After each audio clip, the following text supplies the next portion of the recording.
So, welcome all to our concurrent session, day two of the Creativity Expert Exchange. I am Gerard Puccio, chair of the Creativity and Change Leadership Department at Buffalo State University and director of the Center for Applied Imagination. So, welcome to our first of our concurrent blocks of sessions. For this afternoon, it is my pleasure to moderate the session being led by Dr. Amy Climer. I will say Amy and I go back some years, I won't say how many years, but you can see Amy's $1,000,000 smile. Amy has great energy and incredible body of expertise. And when it came to choosing sessions, I quickly jumped on this one. So Amy, I volunteered maybe using my influence in the department to make sure I got to moderate your session. So it is a pleasure to introduce Amy. Dr. Amy Climer teaches teams and organizations on how to increase their creativity so they can maximize innovation. She works with forward-thinking organizations such as the Mayo Clinic, Stanford University, and the U.S. Department of Homeland Security. Amy is the author of a brand new best-selling, for all of us who have copies, hold them up with great pleasure and pride. So Amy will be drawing on this remarkable book, which I was happy to endorse. It's the same name as her concurrent session, Deliberate Creative Teams, How to Lead for Innovative Results. She also hosts the Deliberate Creative podcast, where she shares practical advice and strategies to help leaders build innovative teams. Amy is trained in creative problem solving and foresight and is a certified speaking professional. Amy holds a PhD in leadership and change from Antioch University. Today, she's going to share her research on creative teams. Please unmute and give a warm welcome to Dr. Amy Climer. Yay! Amy, it's Hello, all everyone. yours. Thank you, Gerard. So good to see you all. See a couple familiar faces as well as many new ones. It's so good to be here. Um, I would love to know. I know this is like the question that everyone asks, but my favorite thing about being on Zoom is that we can all just be from everywhere all together. And I would just love, throw in the chat, where are you right now in the world?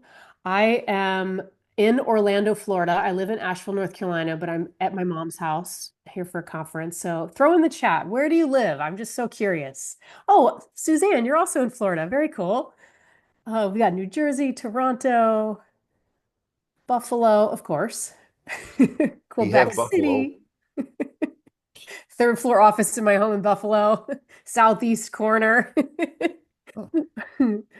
Oh, Awesome. St. Petersburg, Florida, that is. Sweden. Gosh, Jacob, I'm impressed. That's super cool. Um, all right, Air Force Academy. I'm sorry, Lauren, I don't know actually where that is, but I'm glad you're here. I've actually done some work with the military and teaching them creative problem solving, so super cool. All right. Hello, everyone. Thank you for sharing and just indulging me in that. I love to hear. So today, as Gerard mentioned, I'm going to share the content and the research that I did from that led to this book, Deliberate Creative Teams: How to Lead for Innovative Results. Just came out last week, so it is very new, and the launch was really fun. It's been really exciting to see everyone's response. If you are interested in getting a copy, I will put a link in the chat, or that QR code will take you there as well. And I have some fun little freebies to share at the end of today. And so and it's for anyone who buys a copy of the book. So if you buy a copy of the book, I'm going to give you a form to fill out, and I'm going to mail you some fun stuff. But I'll explain more about that later. So, um, I think that this work that I'm going to share I was struggling a little bit of like what to share with you all, because this is, for me at least, this is a pretty unique audience in that you know a lot about creativity, and most of the time I'm working with groups who actually don't know a whole lot. So I'm you know, hopefully I'm not sharing things you already know, but that is adding more value to you. And if there's something that, I miss because you're like, wait, I actually don't know about that, interrupt me. I'm very casual when I present. I have the chat open. Feel free to put comments or questions in the chat as we go. Feel free to unmute and ask a question. I mean, we have a small group today, so we can keep it pretty casual here. So how does that sound to y'all? Sound good? I'm getting some thumbs up. That sounds Awesome. great. Cool. All right. So let's share. I'm going to just share a little bit of what we know about creativity. And this is sort of the foundation of the work that I did that led up to this book. So, first of all, we know that we all have incredible creative potential. Yet, I really like, think of a creativity as a parallel to leadership, and that we all also have creative incredible leadership potential, but both creativity and leadership are skills. They need to be developed and nurtured just like any other skill. And so if you want to be more creative, you learn about it, you practice it, same thing with leadership. You want to be a better leader, you learn about it, you practice it, you get feedback, so forth. And creativity is the same thing. And what I've noticed, and along with everyone else who studies creativity, is that you have to be deliberate about it. And so the mantra that I've developed for myself that has worked really well is be deliberate to be creative, because it will not work. It just doesn't happen by accident. And all the stories we share about like these accidental creativity, like Sir Isaac Newton and the apple falling on his head, and then he discovered gravity. It's like, well, actually, that was a 21-year process. So, yeah, that's not how creativity really works. So that's sort of the foundation here that in order to be creative, you have to be deliberate. And I also have this curiosity and interest in teams because I think, and I've seen for myself how creative and amazing teams can be, but I've also been a part of teams that I felt like became less creative just sitting at the table in a meeting. I see some head nods there, Jacob and Joe and a few others. Yeah. So most of us have had this spectrum. Like you've been on teams that were really, really pretty bad, and then teams that were really amazing. And I was really curious about this, and that's what led to the research. Like, what's the difference? What's the gap between these two different experiences? So I want you to think about a team that you're on, if you are on a team right now, and just write that down somewhere, a little scrap piece of paper. If you're not on a team right now, then maybe a team you've been on in the past. And I want you to just keep that team in mind as we are talking today. So go ahead and write that down, a team that you're on. And I want you to think about what I'm sharing and how it applies to that specific team. And I'm going to ask you some questions about that team as we go.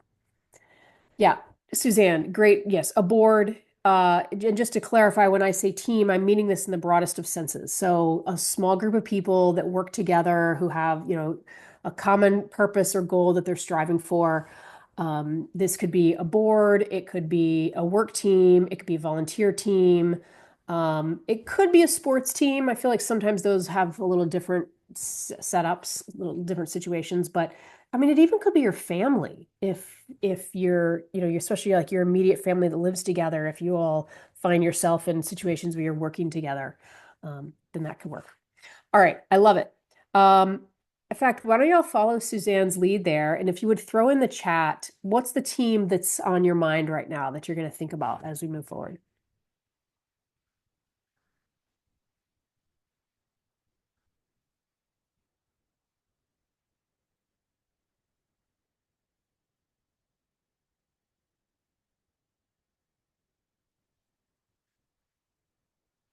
Cool.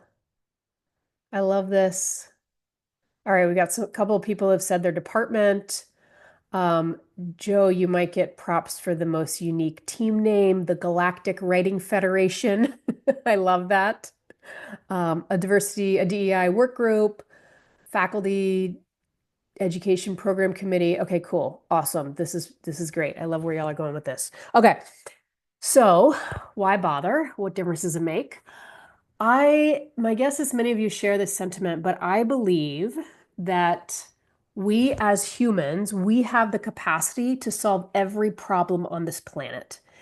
And most of the problems we cause. So I also think we have some responsibility to solve them or at least attempt to. However, I I think we obviously we get in our own way, right? And I think one of the things that hinders us is our inability to innovate and our inability to collaborate because teams are the number one source of innovation in organizations, but really in human development and in our evolution. And so just want you to imagine for a moment, what would our world be like if we didn't have any teams? Like what sort of inventions would exist? I don't actually know if we would have gotten much further than the wheel, right? Like everything we've done is probably in some ways done collaboratively. Even if you have the person tinkering alone in their workshop or their studio, there's a piece of that that in order for it to get out in the world, there's some collaboration or they're building upon, you know, decades or centuries of other collaborative work that's been done in teams. Yeah, Roger says we would have tried to eat each other, right? I mean, some other species struggle with that, right? Yeah, it would have been really bad, and we certainly would not be on this Zoom call today. So teams are the number one source of innovation organizations, but I tried to codify um, that spectrum that I was mentioning earlier, where the really horrible team to the really awesome team. And I've put together this visual that is based in part on my dissertation research, but even more so on just my experience as a consultant working with all sorts of different teams. So here's the visual. I call this the deliberate creative team spectrum. And it goes from the bottom, destructive teams, like teams that are just, basically a hot mess, all the way up to teams that are scaling their innovation. And so just a quick description, and again, think about that team that you have in your mind. On the bottom here, we have destructive teams. And these are teams that um, are basically destroying creativity or innovation. Now, I want to say I don't think it's intentional. I don't think destructive teams are actually out to do harm, but I think just the nature of their interactions and how they work together or don't, they end up causing harm. So these are the teams where somebody throws out an idea and consistently somebody else says, "Oh, no, no, no. We did that in 1985 and it won't work. We can't do that," right? And that happens on occasion with many teams. It's somewhat maybe I want to say normal. I don't know if normal, maybe just common. That's a better word. But this is the team that's just consistently doing that. And if you'll see on the side, the arrow that says impact, next to a destructive team, we have -1x. And in this case, x would be whatever the amount of money or impact that that organization would have had if the team was doing, moving forward. So, for instance, maybe it's $50,000. Like maybe a new idea would bring in revenue of about $50,000. Well, the destructive team is actually costing that organization money because of the problems they're creating. So they're essentially -1x there. And you can insert anything for x. It could be $500, it could be $5 million, like whatever makes sense for that situation. And then we have stagnant teams. Stagnant teams are the ones that are like, they're not creative, but they're also not really like shooting down creativity. They're just sort of neutral. And it's not necessarily a bad thing because as much as I'm a proponent of creativity, I don't think we always need to be creative. And so there's certainly teams where maybe this is appropriate for them to be stagnant in the creativity sense, in the innovation sense, not, in other categories. But from there, there's a dashed line you'll see in that spectrum when we move up to the sporadic scale or the sporadic level. And these are the teams that they're producing something creative or innovative. They're being creative together, but they don't really understand why or how, and so they don't know how to replicate that. So, for instance, it's the teams that don't understand creative problem solving, but they've kind of intuitively figured some of it out. And so sometimes they have these ideas that they implement and they're amazing, but then other times it kind of falls flat. And so sometimes these teams bring in $50,000 of 1x, but it's not consistent. And then moving up, we have that sustainable team. This is the team that like fully understands how creativity works. They've incorporated all aspects that they need as a deliberate creative team, and they're able to sustain this and looking at about, 3x $150,000 of impact. And then the scalable teams are the teams like they know this so well, they're able to teach other teams within their organizations. They're able to scale that innovation in various ways. And now we're looking at a 5x impact. And I actually think these numbers are kind of conservative. I have played with them and I think it could even be, 10, 20x if you're looking at that scalable team. But it's going to vary based on context.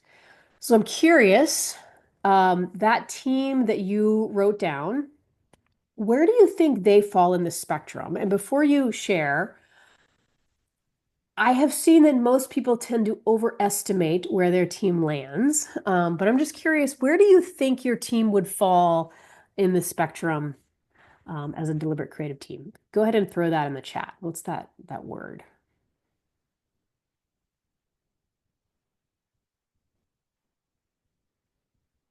Hmm,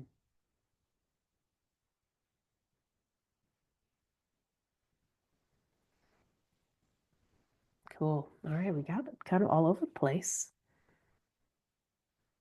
Sporadic, scalable, sporadic, somewhere between stagnant and sporadic. Um, Gerard says, I like to say scalable. You said we overestimate. We can maybe I'll ask this again and at the end, and you can tell me what you think. But I think you're probably right. Um, I also think probably this group, you're maybe a bit well informed to be able to answer more honestly. Sometimes I'll have teams say scalable, and I'll say, "Cool, tell me what's the process you're using to be creative together?" And they'll say, "What do you mean?" Like, yeah, well, okay, that's what I mean by overestimating. Um, but okay, so I also want to just point out one response was between stagnant and sporadic, and I think too you can move around. It's not always one thing.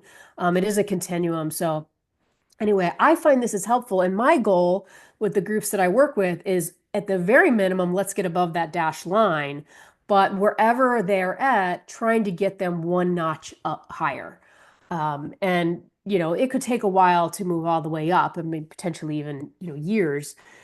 But anyway, that's the goal is to just move one notch higher. So I'm going to share with you in a few minutes the research I found that will help you move up a notch or two or three or however many you need to. Um, Before I do that, I want you to think about and I'm going to give you an activity in a second, but just think about one thing that helps you be creative in your team. So wherever you're at on that spectrum, what's something, and just hold that in your head for a moment. And we're going to do a quick little activity here. So in a moment, I'm going to put a link in the chat.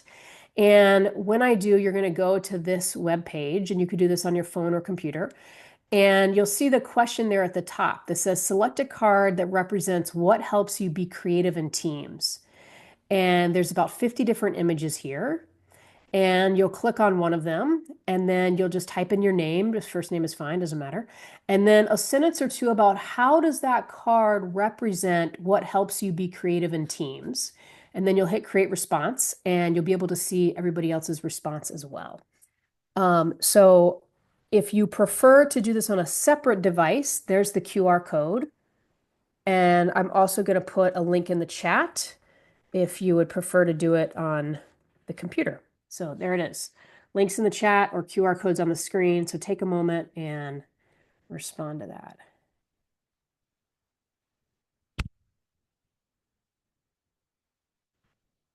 And I'm going to unshare just because it can get confusing. Give me a head nod. Does it look like it's working? Okay, good. I always like to check all the tech.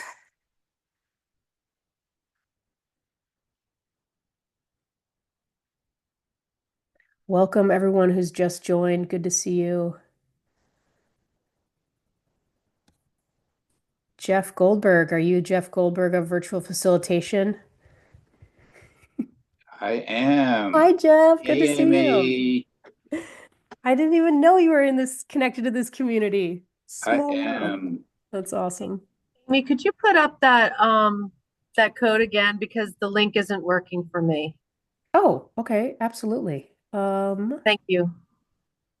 Is the link working for other people?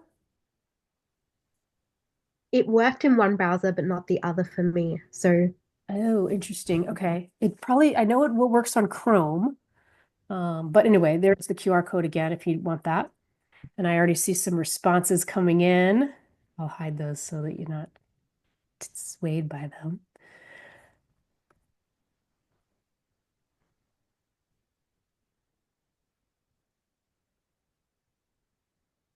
Beverly, is that working? Yeah, I'm doing it on my phone now. It's just taking a little bit to load. Okay. No, it's the school's Wi-Fi. So I hear you. yeah. That's the challenge with these things. Okay, I'm going to unshare for a minute again. All right, so it looks like most of you have responded. Some people, if you're still typing, keep going. And I'm going to give you the next set of directions. So in a moment, I'm going to send you off into a breakout room. And when you're in your breakout room, um, I want you to have a quick conversation about which card you selected and why. And take about 1 minute per person. And hold on a second, I'm trying to share the directions because if you're visual like me, you need them. All right, so you're going to take about 1 minute per person. You're going to share in alphabetical order by first name. And in Zoom, in the breakout room, there's a little timer on the top of the screen. So you can monitor that you're actually speaking for a minute. And that means the obvious, don't go over too long because then you take time from other people, but also fill the minute.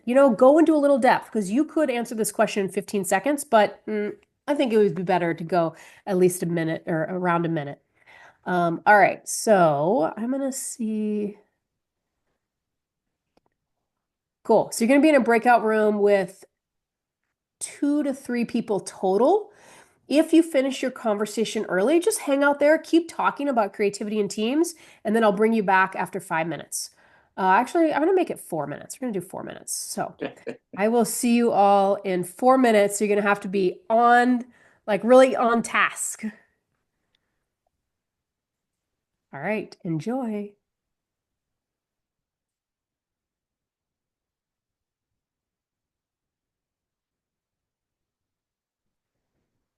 Gerard, do you want to go into a room? Let me say that again now that I'm not muted. Yes, I'd love to participate. Okay, then join room 5 or 6. I think you have to join it yourself since you're a co-host. Okay, let me go down to breakout rooms. I will jump into 5. Awesome.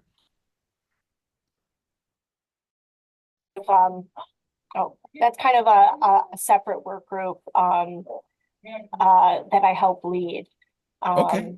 But I will say, so I haven't done any creative studies. My colleague shared this with me that she thought it might be helpful. So forgive me if I'm not coming from a place of knowledge about creative studies.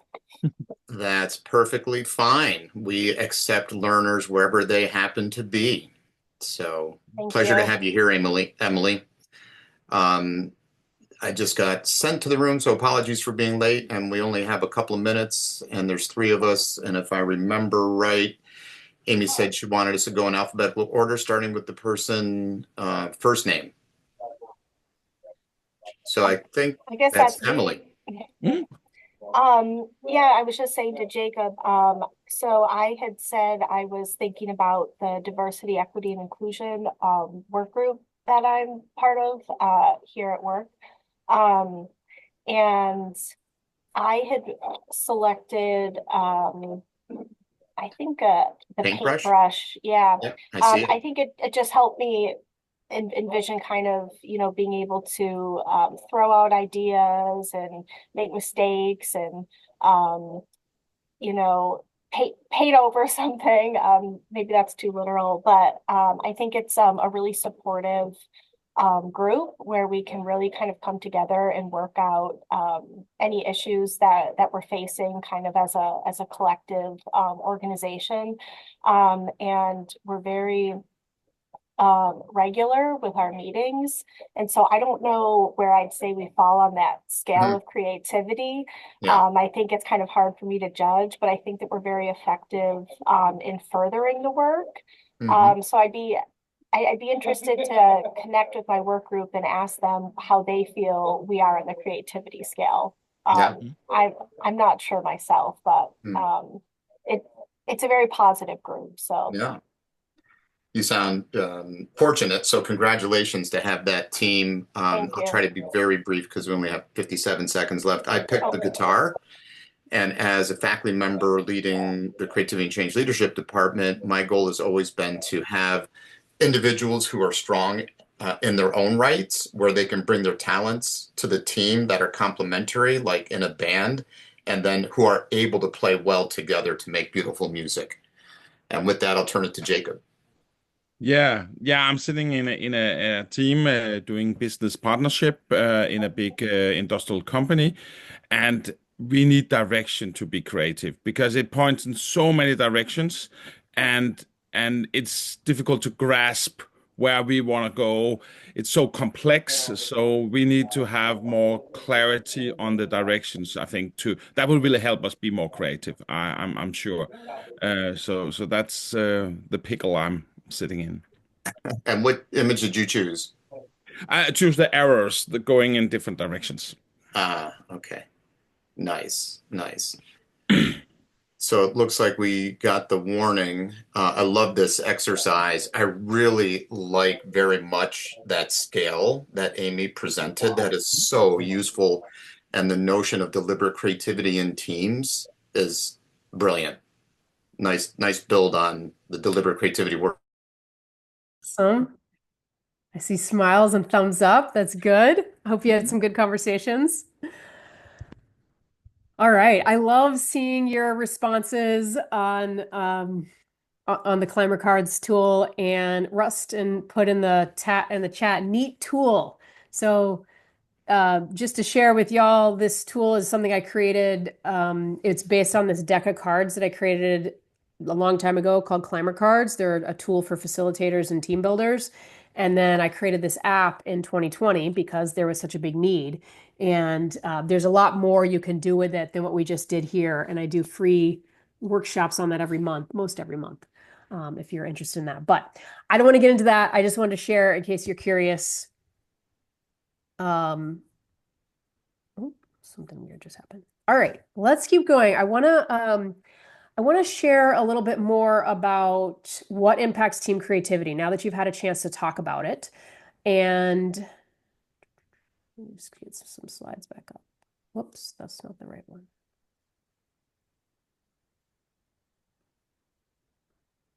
All right, so I'm going to share with you the research that I did that helped me understand how those teams on that one end of the spectrum that are sustainable and scalable, like what do they have going for them that the other teams don't? And some of you touched on this in your responses, so we'll get into that.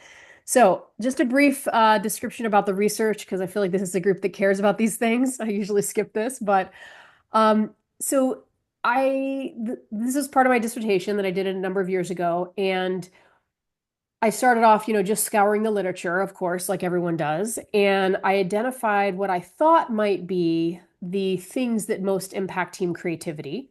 And I created the beginnings of an assessment, of basically a survey, and I sent that survey out to as many people as I could get to take it based on their experience with a team, a specific team that they were part of. I had over 1,000 responses, which was really cool. It took me like about 11 days to get that. And then of that 1,000 responses, it was about 830 that were actually usable because you know how it is. Sometimes people bail out midway through the survey. And I think that initial survey was like 75 items, and then put those responses through an exploratory and confirmatory factor analysis, and was able to come up with an assessment tool called the Deliberate Creative Teams Assessment that measures these three elements in teams that are really important. And so from that, developed a model. Oh, and also gave that assessment to three teams as part of the study to see, like, does this actually say, are the results what you expect? And does this feel accurate? And their response was like, yeah, this is really accurate. So since then, I've used it with other teams. And I'm also in the future, maybe even later this year, I'm hoping to be able to set up some facilitator trainings if any facilitators are interested in using this with their teams. So y'all could let me know if that's a curiosity to you. All right, so here's what the research says that is really important for teams. They need three things in order to be creative. They need to have a clear sense of team purpose, a shared team purpose, strong team dynamics, and they need to know and use a creative process. Could be creative problem solving, could be something else. And then you can see the intersections of those is the sense of, alignment. Oh, shoot. I'm sorry, y'all. I normally have an external monitor and I don't have that right now, and I'm feeling very hindered. So I'm sorry. One second. Ah.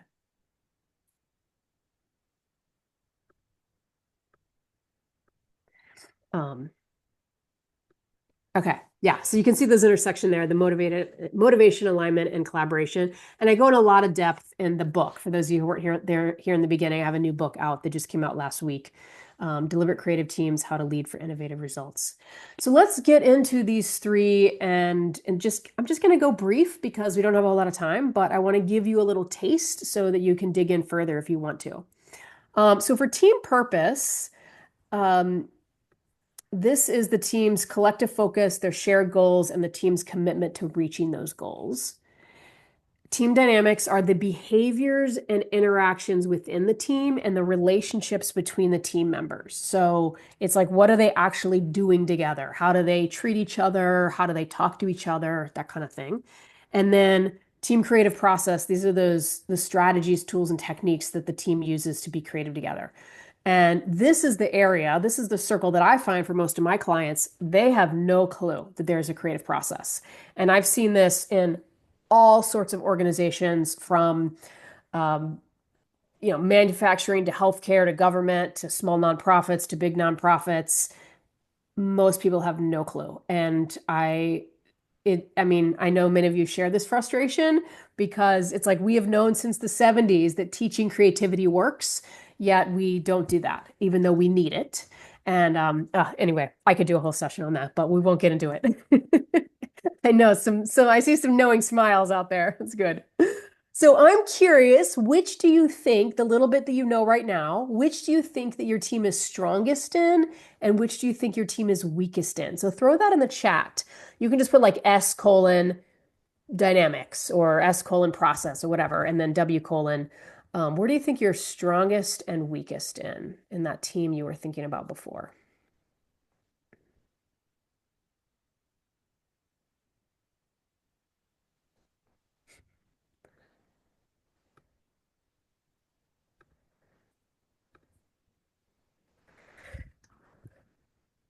All right, so I'm seeing dynamic.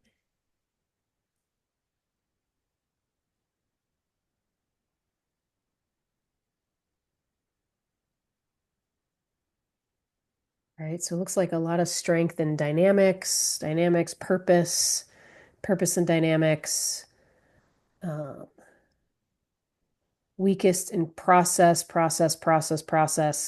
Wow.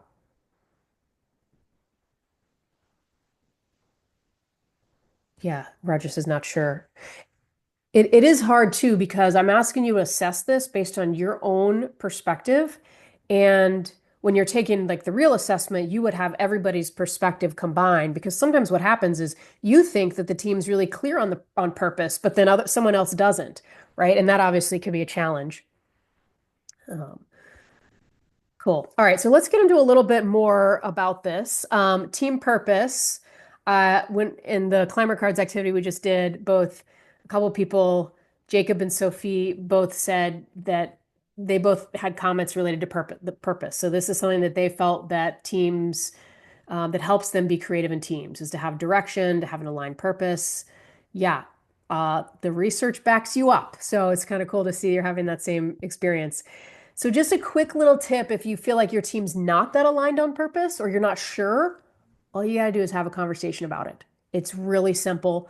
Just in a team meeting, you could even say, hey, everyone, write down on a note card or on a post-it note, what do you think our team purpose is? Throw those in the middle of the table, see if there's alignment, and if you need to get more clear about it, then do that. That clarity may take another conversation, but at least you can figure out pretty quickly how aligned are we? What is our team purpose? So that one I feel like is in some ways the easiest.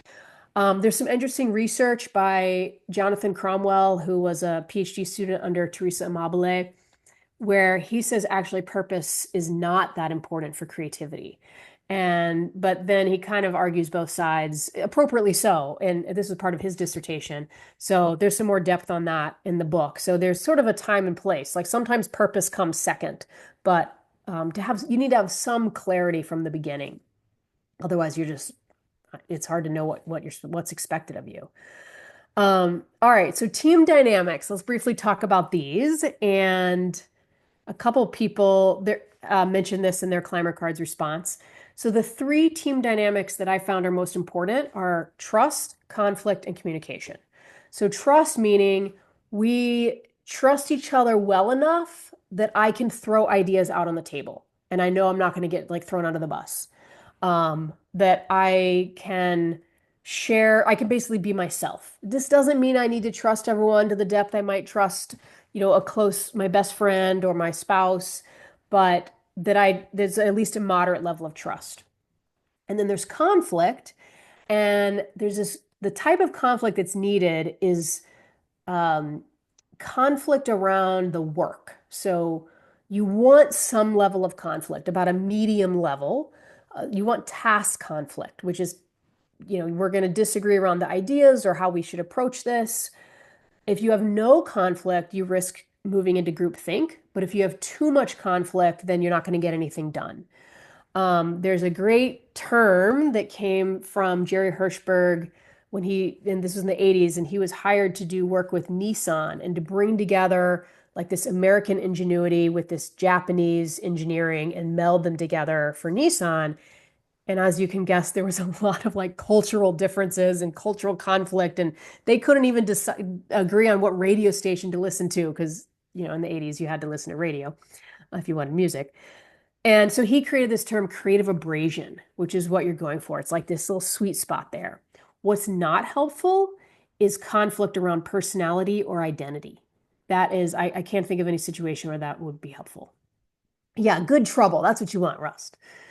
And then communication is, that one I feel like is fairly obvious. You need to be able to communicate well within your team, but also you're communicating outside of your team. You don't want to get too insular about it.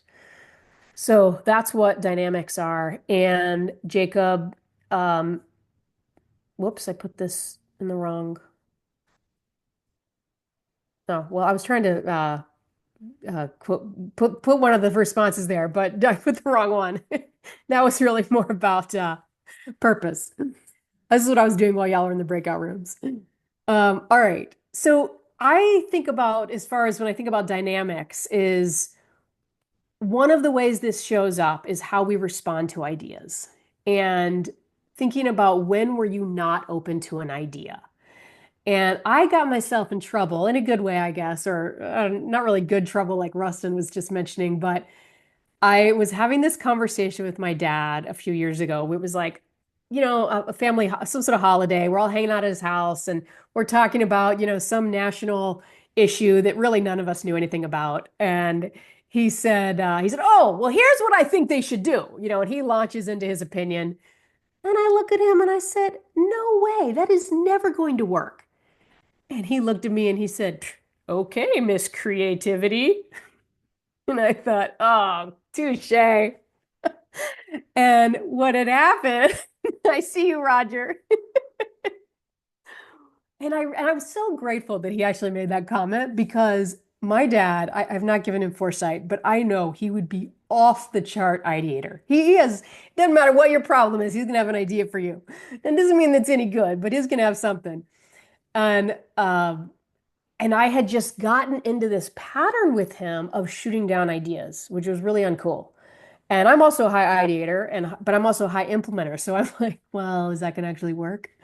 So anyway, I think the thing with group dynamics is you just want to pay attention to like your own behavior, and that's one of the best places to start. So, all right. So team creative process, we're not going to talk much about because, well, for one, we only have a few more minutes, but also this group knows a lot about it. This is usually the area I spend the most time, but I think the biggest problem is teams don't know there's a creative process and they certainly don't know how to use it or what it is. So I end up spending a lot of time teaching creative problem solving and foresight. And I think foresight is a brilliant tool. I highly recommend it if you're not already familiar with it because it helps teams, like it helps individuals understand themselves within the creative process and it helps them get buy-in. And I think it's a really a cool tool. Um, yeah, so I use this a lot, and here's a photo from a client where we had small groups. They're all working on real problems within their organizations. That's my favorite. I try to avoid contrived ones because at least working with adults, they're more into like doing the real work. And this was a manufacturing facility, a manufacturing company that I worked with a few months ago. And yeah, the results from going through this deliberate creative teams process and getting deep into that the creative problem solving circle is phenomenal. And many of you have had that experience already with teams. But if you haven't, definitely recommend digging deep into understanding how creativity works and how you can facilitate that with your teams that you're a part of. All right. I've thrown a lot at you.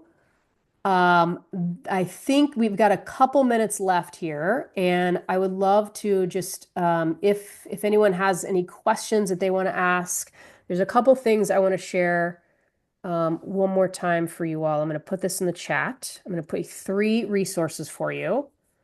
If I can navigate over here without it's so hard without an external screen.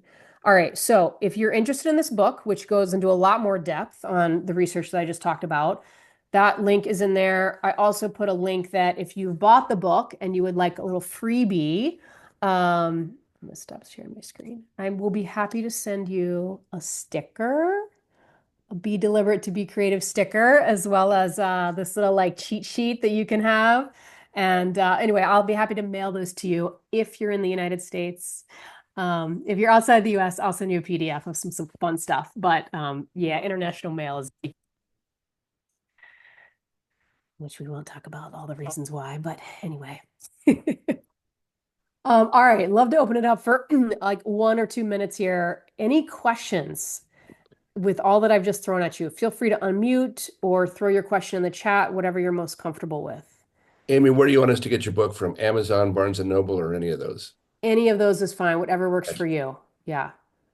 And you can do that. The link that I put in there kind of gives you the links to all the different places. By the way, congratulations on your launch party. And all the you. great work you're doing. Yeah, great work. Great work. Appreciate that. Thank you. Other questions and comments?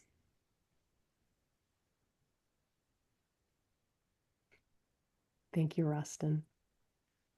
Roger, by the way, is mentioned in the book. Gerard's research is mentioned in the book.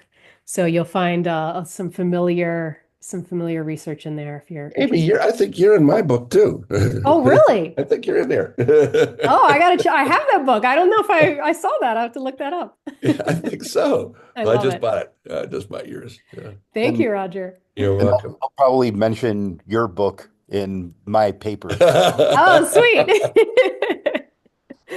Oh, cool. All right. Any questions about the deliberate creative team model that I just shared with you? I know we went pretty high level. Sophie. I have a question, and it's in relation to conflict and the alternate. So we've got task conflict and then relational conflict. And I'm curious, when we get too much into relational, how do we reverse it into a productive space? This is a great question. And what I have noticed in teams is that there is such a tight connection between the team dynamics and the process. And so a lot of times you can shift teams out of that relational conflict by changing the process of their meetings or of how they're interacting. So for instance, like most teams, the default is like we're going to brainstorm and we're going to all throw ideas out on the table, and about the third or fourth idea, somebody's shooting down ideas and it just all goes to pot and doesn't work. And so that's a process. That's how I would think about that. And so then I would just change that up. Like, hey, don't share your ideas out verbally. Let's write them on Post-its and put the Post-its up. Or if you're virtual, you can use a tool like Mural, or there's a zillion other options. But I think if you can change the process, that can change the conversation, and that can also change the dynamics. The other thing is I'm a big fan of just like being direct and like saying, hey, I've noticed there's some relationship conflict between or within this group.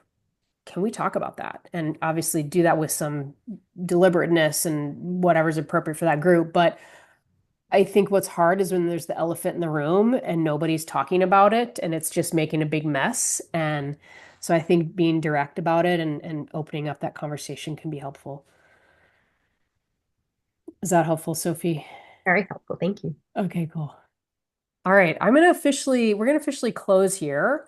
I'm happy to stick around for a few more minutes if people have questions, but I also just want to respect that we are officially at the top of the hour. So if you all want to stay connected, I will put my contact information in the chat, and then I already shared. I'm just gonna put my website in the chat for y'all if you're interested in checking that out. And I'm also on LinkedIn and all the other major social media sites, but LinkedIn's probably the biggest. So, all right. Thank you so much for being here. I hope you enjoy the rest of the Creativity Expert Exchange. And yeah, y'all Well, have a thank great you for weekend. your contribution to the exchange. You Thank you, modeled Amy. the way, Amy. Great job. Thank you. Appreciate Love it. it. Love it. Love it. And love all your great work you're doing. So, hey, are things